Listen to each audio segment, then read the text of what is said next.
મારું નામ ભૂમિકા છે અને હું 18 વર્ષની છું. હું મારી પરીક્ષાની તૈયારી કરી રહી હતી ત્યારે અચાનક બહારથી દરવાજો ખોલવાનો એટલો જોરથી અવાજ આવ્યો કે હું મારા ચંપલ પહેરીને તરત જ બહાર ભાગી. હું જેવી જ દરવાજા સુધી પહોંચી તો મેં જોયું કે ભાભી રડતા રડતા અંદર આવ્યા અને દોડીને પોતાના રૂમમાં જઈને બંધ થઈ ગયા. જ્યારે મમ્મી તેમની પાછળ ખૂબ જ શાંતિથી અંદર આવી. મેં જ્યારે મમ્મીને ભાભીના રડવાનું કારણ પૂછ્યું તો તેણે મને કહ્યું કે તે નાટક કરે છે. તું તેના પર ધ્યાન આપવાને બદલે પોતાની પરીક્ષા પર ધ્યાન આપ. હું મમ્મીની વાત સાંભળીને ખૂબ જ આશ્ચર્યમાં પડી ગઈ કે ભાભી તો આટલા સારા છે. તેમણે ક્યારેય કોઈ પ્રકારનું નાટક કે ચાલાકી નથી કરી. તો પછી મમ્મી આવું કેમ બોલી રહી હતી? આ વિચારીને હું ચિંતામાં પોતાના રૂમમાં જઈને વાંચવા લાગી. મારો આખો દિવસ આમ જ મૌન અને ઉદાસીમાં પસાર થયો હતો. આખો દિવસ ભાભી રૂમમાંથી બહાર નહોતા નીકળ્યા અને મારી પરીક્ષા આવવાની હતી એટલે હું તૈયારી કરી રહી હતી તો મજબૂરીમાં ખાવાનું પણ મમ્મીને જ બનાવવું પડ્યું. આ મારા માટે આજના દિવસનો બીજો સૌથી મોટો આઘાત હતો, કારણ કે જ્યારથી ભાભી લગ્ન કરીને આવ્યા હતા ત્યારથી તેમણે મને અને મમ્મીને રસોડામાં પગ મૂકવાની મનાઈ કરી દીધી હતી, કારણ કે તે રસોડાના તમામ કામ પોતે જ ખૂબ સારી રીતે કરતા હતા. મારા ભાઈ બીજા શહેરમાં નોકરી કરતા હતા. કાલે તે આવવાના હતા. મોટા ભાગે ભાઈ જ્યારે આવતા હતા ત્યારે ભાભી પોતાના હાથે તેમના માટે તેમની પસંદગીનું બધું ખાવાનું બનાવતા હતા અને પછીથી તે પોતે સારી રીતે તૈયાર થઈને તેમની રાહ જોતા હતા. પણ આજે એવું કંઈ બન્યું ન હતું અને આ બાબત મને ખૂબ જ પરેશાન કરી રહી હતી, કારણ કે મને ખબર નહોતી કે શું થયું. પણ હું ચૂપચાપ આ બધું થતા જોઈ રહી હતી, કારણ કે મમ્મીએ મને મારા ભાઈને આ બધું કહેવાની સખત મનાઈ કરી દીધી હતી અને ભાભી પોતાને રૂમમાં બંધ કરીને બેઠા હતા. સવાર પડી ગઈ અને બીજો દિવસ પણ આમ જ ચાલ્યો. ભાભીએ પોતાને રૂમમાંથી ન કાઢ્યા અને આજે ખાવાનું પણ મમ્મીએ જાતે જ બનાવ્યું. રાત્રે જ્યારે ભાઈ ઘરે આવ્યા અને જ્યારે ભાભીને ડાઇનિંગ ટેબલ પર ના જોયા તો તે મમ્મીને તેમની ગેરહાજરીનું કારણ પૂછવા લાગ્યા. તો મમ્મીએ ઉતાવળે બહાનું બનાવી દીધું કે તેની તબિયત સારી નથી. તો મેં આશ્ચર્યથી મમ્મી સામે જોયું તો મમ્મીએ મારી સામે ગુસ્સાથી જોઈને ચૂપ રહેવાનો ઈશારો કર્યો. હું પણ એમ વિચારીને ચૂપ થઈ ગઈ કે જ્યારે ભાઈ રૂમમાં જશે ત્યારે ભાભી સાથે વાત કર્યા પછી સતે એમ પણ બહાર આવી જશે. અમે બધા જમ્યા પછી પોતાના રૂમમાં જતા રહ્યા, પરંતુ ભાભીનો રૂમ અંદરથી બંધ હતો. તો ભાઈને ચિંતા થવા લાગી અને તેઓ ઝડપથી ડુપ્લિકેટ ચાવી લઈને આવી ગયા અને રૂમ ખોલવા લાગ્યા. ભાઈ જેવા જ રૂમમાં ગયા તો તેમણે જોયું કે ભાભી હજુ સૂઈ રહ્યા છે. ભાઈએ ઝડપથી પોતાના રૂમને અંદરથી બંધ કર્યો અને તેમની પાસે જતા રહ્યા. હું પાણી આપવા માટે મમ્મીના રૂમમાં ગઈ હતી અને જ્યારે હું પાછી આવી રહી હતી ત્યારે મેં જોયું કે ભાઈ ખૂબ જ ગુસ્સામાં મમ્મીના રૂમમાં ગયા અને મને જોઈને કહેવા લાગ્યા કે ભૂમિકા, તું તારા રૂમમાં જા, મારે મમ્મી સાથે એકલતામાં થોડી વાત કરવી છે. હું મારા ભાઈનો આદેશ સાંભળતા જ એકદમ રૂમની બહાર નીકળી ગઈ, પરંતુ મને ગઈકાલથી ભાભીના રડવાનું કારણ જાણવું હતું. એટલા માટે હું દરવાજા પાછળ છુપાઈને તેમની વાતો સાંભળવા લાગી, જેને સાંભળવાથી મને પોતાના કાન પર શંકા થવા લાગી કે કદાચ મેં કંઈક ખોટું તો નથી સાંભળી લીધું કે મમ્મી આ કેવી રીતે કરી શકે. ભાઈ ખૂબ જ ગુસ્સામાં મમ્મીને કહી રહ્યા હતા કે મમ્મી, તું ભગવાનની ખાતર મારી પત્નીનો પીછો છોડી દે. તે ખૂબ જ સીધી અને ખૂબ જ નમ્ર છે. તું તેની સાથે આવા કામ ન કરાવ. તેણે આવા કામ ન કરવા જોઈએ. જ્યારે ભગવાનને અમને સંતાન આપવું હશે તો તે પોતે આપી દેશે, પરંતુ હું હવે તને કહી રહ્યો છું કે આજ પછી તું મારી પત્નીને કોઈ બાબા કે કોઈ ઢોંગી તાંત્રિક પાસે લઈને ગઈ તો યાદ રાખજો કે હું મારી પત્નીને મારી સાથે લઈને જતો રહીશ અને આ ઘર છોડી દઈશ. અને આ માત્ર ધમકી નથી. ભાઈની ઘર છોડવાની વાત સાંભળીને મમ્મી તરત જ રડવા લાગી અને કહેવા લાગી કે દીકરા, હું આ બધું તારા માટે તો કરી રહી છું. આ બધા પ્રયત્નો હું ફક્ત તારા બાળકનો ચહેરો જોવા માટે કરી રહી છું. પરંતુ દીકરા, જો તને નથી પસંદ તો હું ફરીથી તેને નહીં લઈ જાઉં. પરંતુ દીકરા, જો હું તારી સામે હાથ જોડું છું, તું આ ઘર છોડીને ના જતો, હું કેવી રીતે રહીશ તમારા વગર? મમ્મીની વાત સાંભળીને ભાઈ ઠંડા પડી ગયા અને મમ્મીને ગળે લગાડીને કહેવા લાગ્યા કે હું ક્યાં નથી જઈ રહ્યો, પરંતુ યાદ રાખજો કે મારી પત્ની ખૂબ જ સીધી, નમ્ર અને પવિત્ર સ્ત્રી છે. તેને આ બધું બિલકુલ પણ પસંદ નથી. ભગવાનની ખાતર તેને કોઈની સામે ન લઈ જતા. તો મમ્મીએ હામાં માથું હલાવી દીધું. ભાઈ તેના કપાળે ચુંબન કરીને પોતાના રૂમમાં જતા રહ્યા. ભાઈના જતાની સાથે જ હું દરવાજાની પાછળથી નીકળીને મારા રૂમમાં આવી ગઈ, પરંતુ રૂમમાં આવતાની સાથે જ હું મારા રૂમમાં ગોળ ગોળ આંટા મારવા લાગી. મારા દિમાગમાં એક જ વાત ચાલી રહી હતી કે આખરે મમ્મી ભાભી સાથે શું કરી રહી છે. મમ્મી ભાભીને આખરે કયા તાંત્રિક બાબા પાસે લઈને ગઈ હતી? શા માટે ભાઈ વારંવાર એક જ વાત કહેતા હતા કે મારી પત્ની ખૂબ જ પવિત્ર સ્ત્રી છે, તે આ બધું નથી કરી શકતી, તેને આ પસંદ નથી? કંઈ તો ગડબડ જરૂર છે, કંઈ તો દાળમાં કાળું છે. એકાએક મારા દિમાગમાં ખ્યાલ આવ્યો કે ક્યાંક મમ્મી ભાભી સાથે કંઈ ખોટું કામ તો નથી કરાવી રહી. આ વિચારતાની સાથે જ મેં એકાએક મારો વિચાર બદલી નાખ્યો કે આવું ન થઈ શકે. અરે મમ્મી ભાભી સાથે આવું કેમ કરે? મમ્મી પોતાના જ પુત્રનું ઘર કેમ બગાડે? પરંતુ જો આવું કંઈ ન હોતું તો વારંવાર ભાઈ મમ્મીને આવું કેમ કહેતા કે મારી પત્ની ખૂબ જ પવિત્ર અને નમ્ર છે? કંઈક તો ગડબડ જરૂર છે. હું લાંબા સમય સુધી આ વિચારમાં જ ફસાયેલી રહી. છેવટે હું આ બધા વિચારોથી કંટાળી ગઈ હતી. એટલા માટે માથું હલાવીને અભ્યાસ કરવા બેસી ગઈ. પૂરા 15 દિવસ અમારા બધા સાથે ભાઈએ વિતાવ્યા અને પછી તે પોતાની જોબ માટે બીજા શહેર જતા રહ્યા.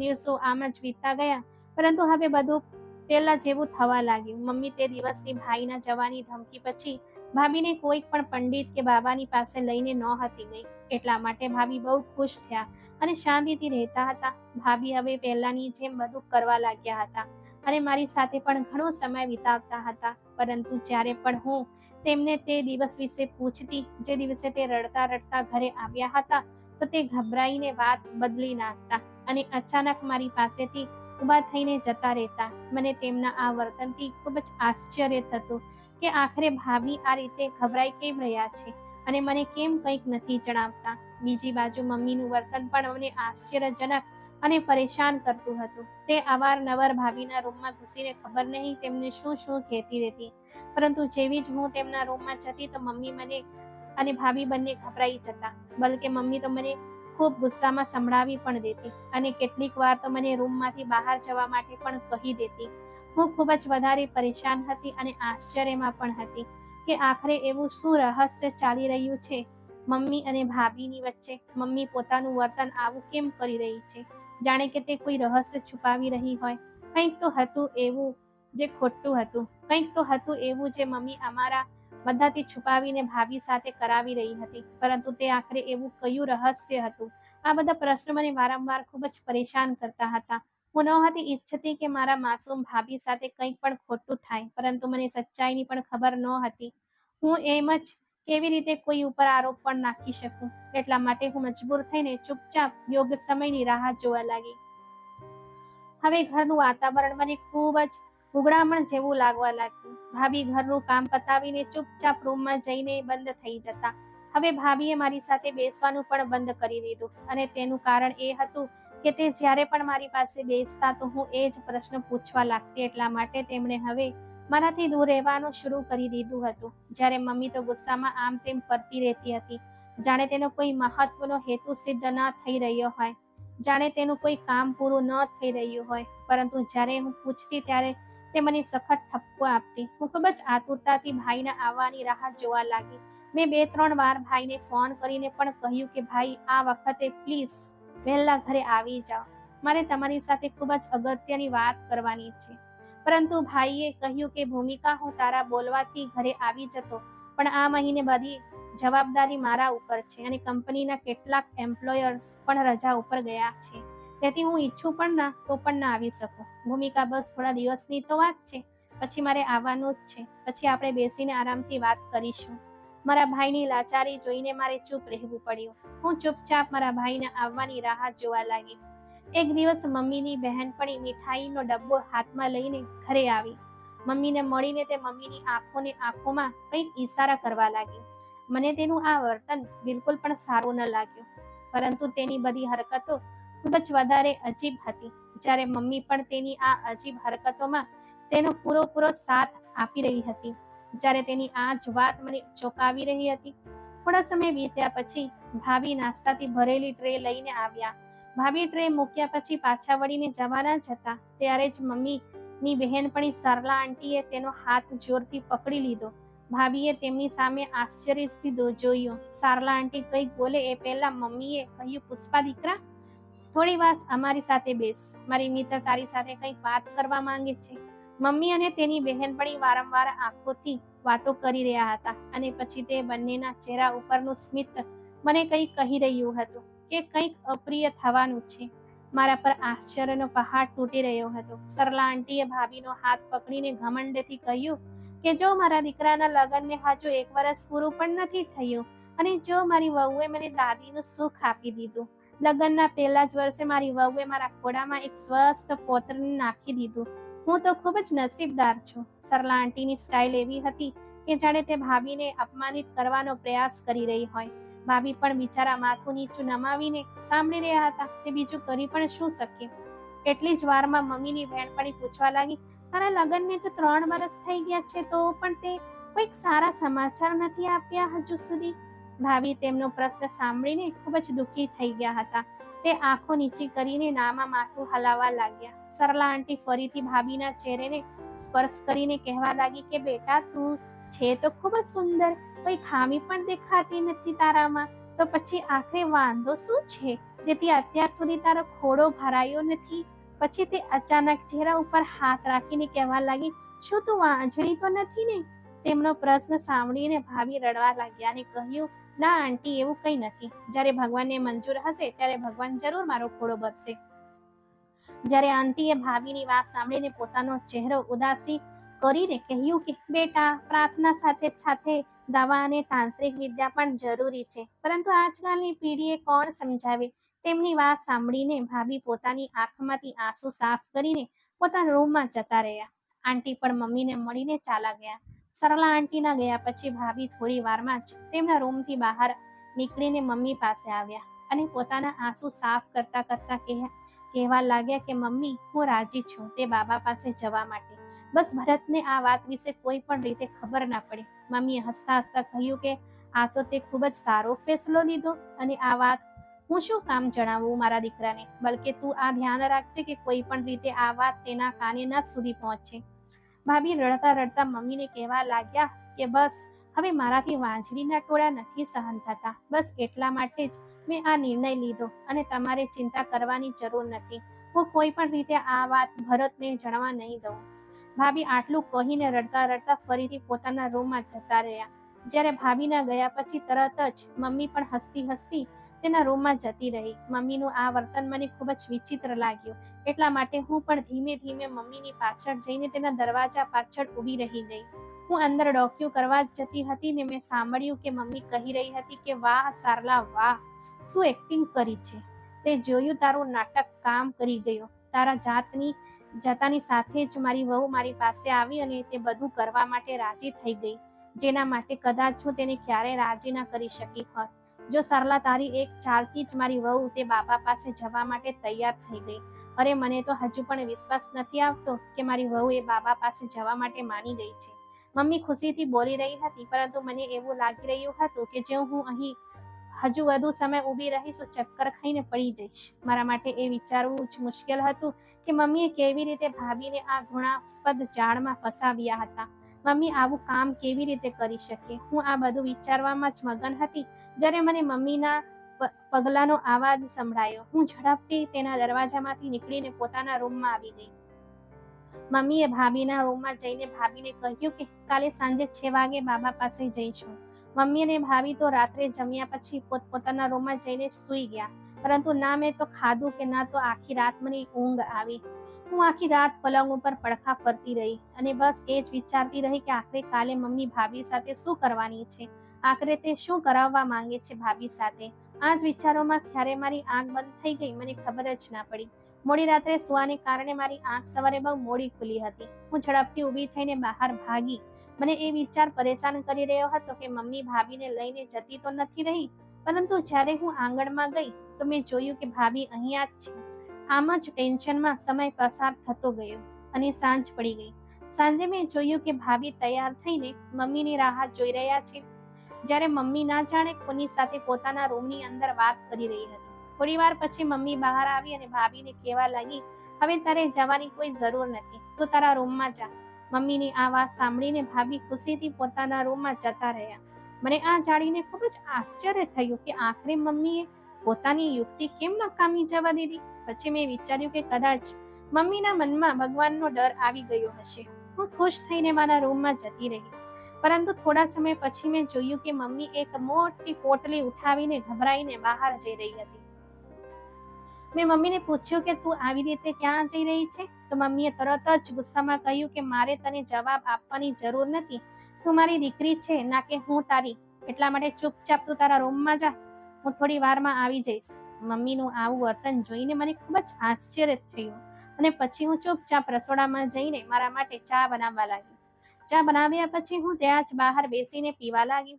હજુ મેં 2-4 ઘૂંટણ પીધા છતાં કે મેં જોયું કે મમ્મી જલ્દી દરવાજો ખોલીને અંદર આવી અને પછી તેણે દરવાજો અંદરથી બંધ કર્યો અને સીધી ભાભીના રૂમમાં જતી રહી. હું પણ મારી ચા ત્યાં જ મૂકીને તેની પાછળ ભાભીના રૂમમાં જતી રહી. મમ્મીએ તેના દુપટ્ટામાંથી એક બોટલ કાઢીને ભાભીને આપી અને તે કહેવા લાગી કે બાબાએ આ તેલ આપ્યું છે અને તે કહી રહ્યા હતા કે આ તેલ તેમણે વાંચણી મહિલાઓ માટે બનાવ્યું છે. ન જાણે કઈ જડીબુટ્ટીઓમાંથી આ તેલ તૈયાર કર્યું છે. બાબા કહી રહ્યા હતા કે તારે દરરોજ આ તેલ પેટ ઉપર લગાવવાનું છે. જોજે કે તું થોડા દિવસોમાં જ ગર્ભવતી થઈ જઈશ. અને સૌથી મહત્વની વાત એ છે કે બાબાજીએ આ તેલ પર મંત્રોનો પાઠ કરીને તેને ફૂંક્યું છે. તે કહેતા હતા કે જે કોઈનો પતિ નામર્દ હોય તો પણ તેની પત્ની આ તેલ લગાવવાથી ગર્ભવતી થઈ જશે. ભાભીએ તો મમ્મીની વાતો પર વિશ્વાસ કરીને તે તેલ લગાવી દીધું. પરંતુ મને મમ્મીના ના તે બાબાની કોઈક પણ વાત ઉપર વિશ્વાસ હતો અને ન તો તે જડીબુટ્ટીઓ વાળો તેલ ઉપર વિશ્વાસ હતો. છેવટે હું મેડિકલ સ્ટુડન્ટ હતી, એટલા માટે હું ખૂબ જ સારી રીતે જાણતી હતી કે આજ સુધી આવું કોઈ પણ તેલ નથી બનાવી શક્યું. આ તો સાવ જુઠ્ઠું છે. આવું કઈ રીતે થઈ શકે? હું આ બધું વિચારી જ રહી હતી કે ત્યારે ભાઈના જોરથી નમસ્તે બોલવાનો અવાજથી હું ભાનમાં આવી અને ખુશીથી તેમના ગળે વળગી ગઈ. ભાઈ મને પૂછવા લાગ્યા કે તું શું વાત કરવા માંગતી હતી? પરંતુ મેં બહાનું બનાવીને તેને ટાળી નાખી કે બસ મને તમને મળવાનું મન થઈ રહ્યું હતું, એટલા માટે મેં આ બધું કહ્યું હતું. હવે ઘરનું વાતાવરણ ખુશનુમા બની ગયું હતું. મમ્મી ભાઈથી છુપાઈને તે તેલ રોજ રાત્રે ભાભીને લગાવી રહી હતી અને ભાભી પણ ચૂપચાપ તે તેલ લગાવી દેતા હતા, કારણ કે તે પણ માં બનવા માંગતા હતા. એક દિવસ ભાભી ખુશ થઈને મમ્મી પાસે આવ્યા અને કહેવા લાગ્યા, અભિનંદન મમ્મી, તમે દાદી બનવાના છો.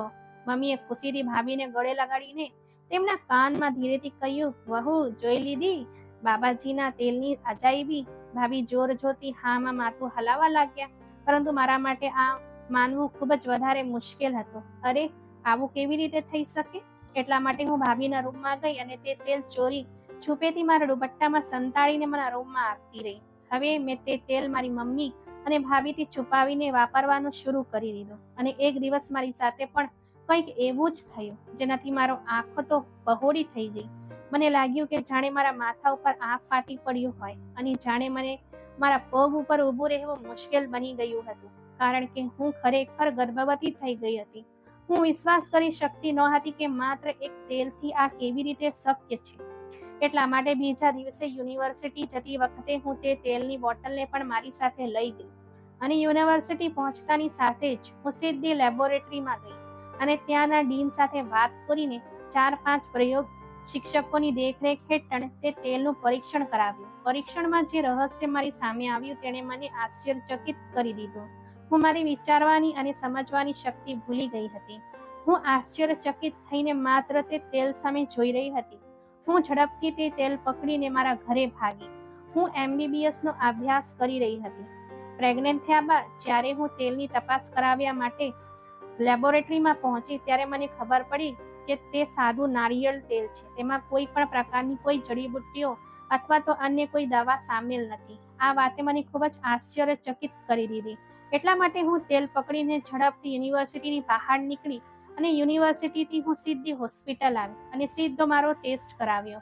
ટેસ્ટ રિપોર્ટ વાંચતાની સાથે જ ડોક્ટરે મને કહ્યું કે ફૂડ પોઈઝનિંગને કારણે તમને સતત ઉલટી થઈ રહી છે. આ સાંભળીને મને અંદરથી ખૂબ જ શરમ મહેસૂસ થઈ, કારણ કે એક ભણેલી ગળેની છોકરી હોવા છતાં પણ હું આ વાતો ઉપર કેવી રીતે વિશ્વાસ કરી શકું.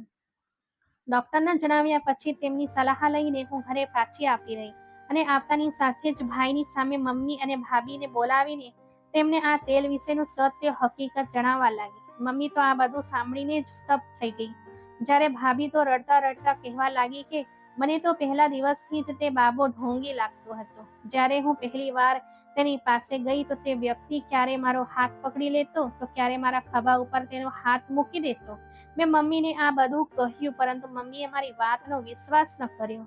જ્યારે મમ્મીનો ભરોસો તૂટ્યો તો તે રડતા રડતા કહેવા લાગી કે હું તો મારા પુત્રના બાળકને જોવા માટે એટલી આંધળી થઈ ગઈ હતી કે હું તે ઢોંગીને ઓળખી ન શકી. આ મામૂલી તેલ તેણે મને 1 તોલા સોનું અને 1 લાખ આપીને આપ્યું છે. મમ્મી રડતા રડતા પોતાનું માથું પછાડવા લાગી કે આખરે મેં આ શું કરી દીધું. હાય રે હાય, મારી સંપત્તિ. અને હું અફસોસથી તેની સામે જોવા લાગી. ભાઈએ તરત જ પોલીસ સ્ટેશનમાં જઈને તે ઢોંગી અને ફ્રોડ બાબા સામે પોલીસ રિપોર્ટ નોંધાવ્યો અને તે બાબા વિરુદ્ધ અગાઉ પણ ઘણા રિપોર્ટ્સ નોંધાયેલા હતા. એટલા માટે બીજા દિવસે તે ઢોંગી બાબાની ધરપકડ કરવામાં આવી અને તેનું ઠેકાણું પણ સંપૂર્ણપણે બંધ કરી દેવામાં આવ્યું. ભાઈએ તે બાબાનું પરિણામ જણાવીને બસ એટલું જ કહ્યું કે મમ્મી, જો આ દુનિયામાં એક પાંદડું પણ હલે છે ને તો તે પણ ભગવાનની મરજીથી. એટલા માટે ભગવાન ઉપર વિશ્વાસ રાખવાથી બધું મળે છે, પણ તેના માટે ધીરજ રાખવાની જરૂર છે. કાશ તે પણ ભગવાન ઉપર વિશ્વાસ રાખ્યો હોત અને ધીરજથી કામ કર્યું હોત તો આજે તે પોતાની આખી જિંદગીના ભેગા કરેલા પૈસા અને દાગીના બરબાદ ન કર્યા હોત. મમ્મીએ રડતા રડતા હામાં માથું હલાવી દીધું. તેને કદાચ ભાઈની વાતો સમજમાં આવવા લાગી હતી. બાળક આપવું કે ન આપવું મિત્રો, એ ભગવાનના હાથમાં હોય છે. હા, વ્યક્તિએ પોતાના વતી સારવાર કરાવવી જોઈએ, પણ તે પછી બાકીનું બધું ભગવાન પર છોડી દેવું જોઈએ. આવા કપટીઓના હાથમાં ક્યારેય ન પડવું જોઈએ. તો મિત્રો, આજની વાત તમને કેવી લાગે છે? લાઈક કોમેન્ટ કરીને જરૂરથી જણાવજો. અને જો મારા ચેનલ પર નવા છો તો સબસ્ક્રાઇબ કરવા ભૂલતા નથી.